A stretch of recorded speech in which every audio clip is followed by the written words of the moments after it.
Hello students, आज class 9 history lesson 1 फ्रांसीसी क्रांति द फ्रेंच रिवॉल्यूशन का पार्ट 2 पढ़ेंगे। फ्रांसीसी क्रांति से पूर्व फ्रांसीसी समाज कैसा था? फ्रांसीसी समाज 3 भागों में विभक्त था। जैसे भारतीय समाज 4 भागों में विभक्त था, ब्राह्मण, क्षत्रिय, वैश्य और शूद्र। उसी प्रकार फ्रांसीसी समाज भी 3 भागों में विभक्त था, जिसे प्रथम स्टेट, द्वितीय स्टेट और तृतीय स्टेट कहते थे।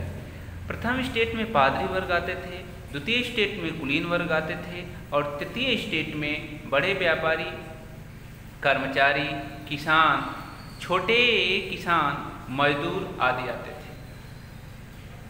प्रथम और द्वितीय स्टेट के लोगों की स्थिति काफ़ी अच्छी थी।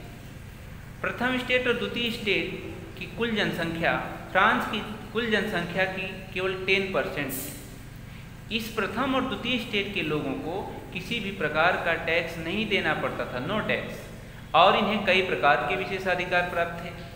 तृतीय स्टेट के लोग सभी प्रकार के टैक्स यानी ऑल टैक्सेस जो होते थे, सभी प्रकार के टैक्सों का वहन तृतीय स्टेट के लोग करते थे। इनकी जनसंख्या फ्रांस की कुल जनसंख्या की 90% थी, यानी सभी प्रकार के करों के बोझ के तले तृतीय स्टेट के लोग दबे हुए थे। ऐसी स्थिति में तृतीय स्टेट के लोग प्रथम और द्वितीय स्टेट के लोगों से असंतुष्ट थे, उसमें बदलाव लाना चाहते थे।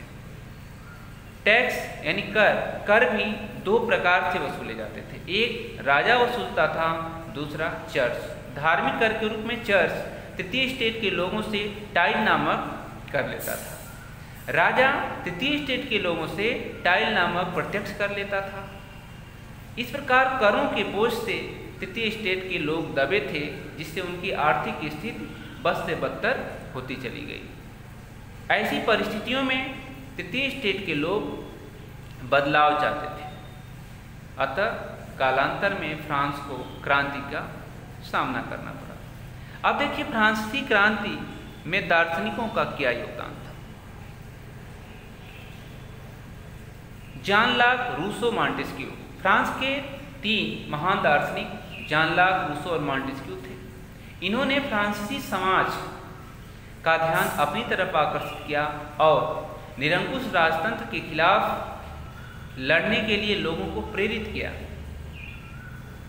जान लाक ने 2 ट्रीटाइजेज ऑफ गवर्नमेंट में राजा के दैवीय अधिकारों और निरंकुश अधिकारों का खंडन किया। रूसो ने द सोशल कंट्रैक्ट में प्रजातांत्रिक व्यवस्था स्थापित करने की बात कही। रूसो ने बताया कि जब राजतंत्र निरंकुश हो जाए, राजा निरंकुश हो जाए, तो प्रजा का कर्तव्य है कि उस राजतंत्र को समाप्त कर उसके स्थान पर प्रजातंत्र की स्थापना करे। मॉन्टेस्क्यू ने अपनी पुस्तक द स्पिरिट ऑफ लॉज में बताया कि सत्ता का विभाजन होना चाहिए, यानी शासन की 3 शक्तियाँ, विधायिका, कार्यपालिका और न्यायपालिका, एक व्यक्ति के हाथों में नहीं होनी चाहिए, यह 3 संस्थाओं में होनी चाहिए। विधायिका, कार्यपालिका और न्यायपालिका के रूप में शक्तियों का विभाजन होना चाहिए।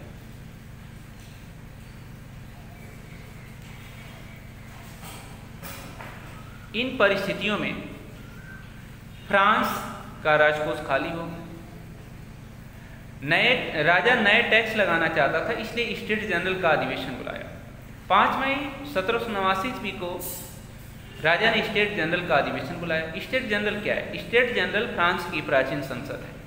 इसमें 3 स्टेट या 3 सदन होते थे, फर्स्ट स्टेट, सेकेंड स्टेट और थर्ड स्टेट। प्रथम स्टेट में 300 सदस्य थे, द्वितीय स्टेट में 300 सदस्य थे और थर्ड स्टेट में 600 सदस्य थे। इससे पहले स्टेट जनरल के अधिवेशन में प्रत्येक स्टेट के लोगों को एक मत देने का अधिकार था, लेकिन इस बार तृतीय स्टेट के लोगों ने राजा के सामने प्रस्ताव रखा कि सभी वर्ग के प्रत्येक सदस्य का एक मत हो। राजा ने इस प्रस्ताव को अस्वीकार कर दिया।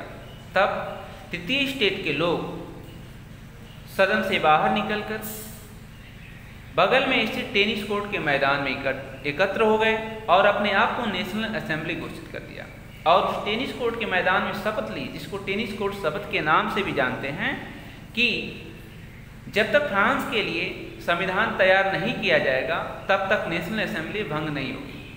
इस नेशनल असेंबली का नेतृत्व मिराबो और ओबेसिये कर रहे थे। मिराबो कुलीन परिवार से था और ओबेसिये पादरी था।